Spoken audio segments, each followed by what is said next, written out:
Hmm. This government is doing us, the more you look, the less you see.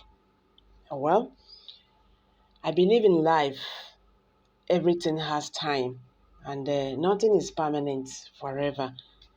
For the fact that the life we have today is not permanent. So, why do you think that the position you are holding today is going to be forever? Somebody was there before you were there, and somebody is still going to be there after you. So, that is life for you. That is how life rolls. You know, this Nnamdi Kanu's case, the Nigerian government have been doing wonders. Call has been coming from all quarters asking Nigerian government to obey court orders that discharge and acquitted the IPOB leader while they looked the other way. Malami said he's still looking for charges to press against Nnamdi Kanu. Why? Nigerians are still asking. Which other court do you want to take this man to? The Federal High Court have discharged him. Appeal Court have discharged him. Even if they carry this matter go heaven, those judges there go still tell them, say, go back to Appeal Court. You understand? So what they are just doing right now is what they call oppression and intimidation, and a kind of wickedness too. Because they understand that Nnamdi Kanu means a big deal to the Southeasterners. You know, talking about what is going on there in that region, one understand that if Kanu is being released today, all these problems, all these people when we say they stage manage the art in the name of fighting for Kanu and all that, they will find their root. That is the truth.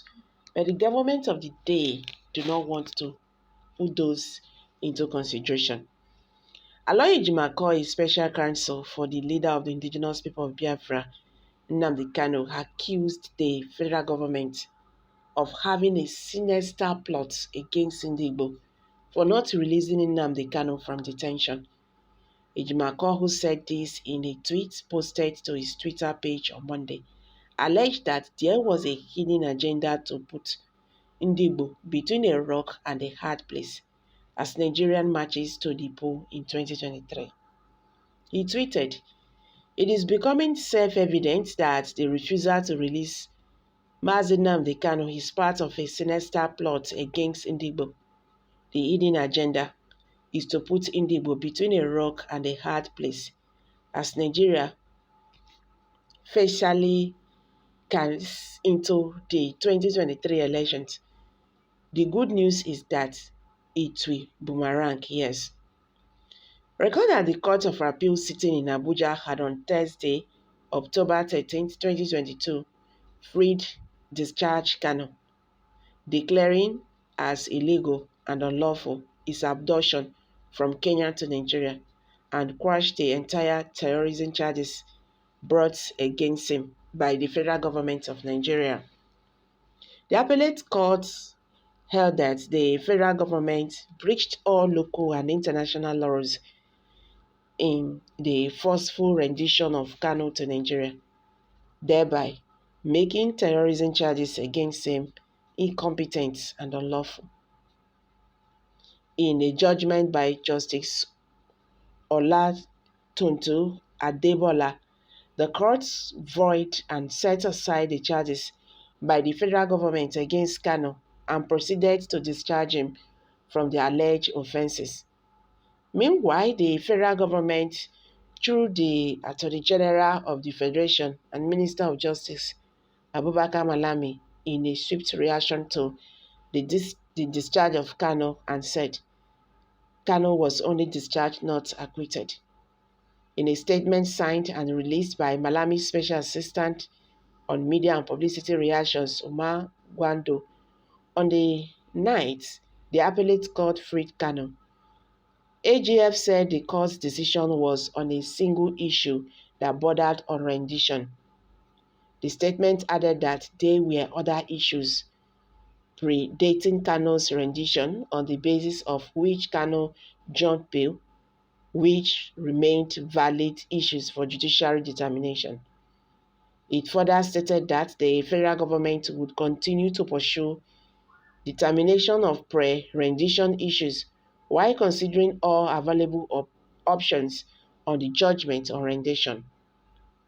The statement had read, "The Office of Attorney General of the Federation and Minister of Justice has received the news of the decision of the Court of Appeal concerning the trial of Nnamdi Kanu. For the avoidance of doubt, and by the verdict of the court, Kanu was only discharged and not acquitted. Consequently, the appropriate legal options before the authorities will be exploited and communicated accordingly to the public. The decision handed down by the Court of Appeal was on a single issue that borders on rendition. Let it be made clear to the general public that other issues that predate rendition on the basis of which Kanu John Bill remain valid issues for judiciary determination. The federal government will consider all available options open to us on the judgment on rendition while pursuing determinations of pre-rendition issues." Square to its statement, the federal government went on to appeal the Court of Appeal's judgment freeing Kanu and discharging him of all offences, seeking a stay of execution.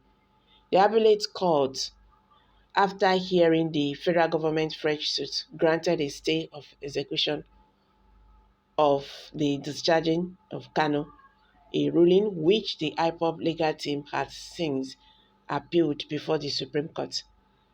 At the time of filing this report, the leader of the indigenous people of Biafra is yet to be released from detention by the federal government of Nigeria. I'm dropping it here, guys. Kindly share your thoughts below the comment section. Thank you for this coming out.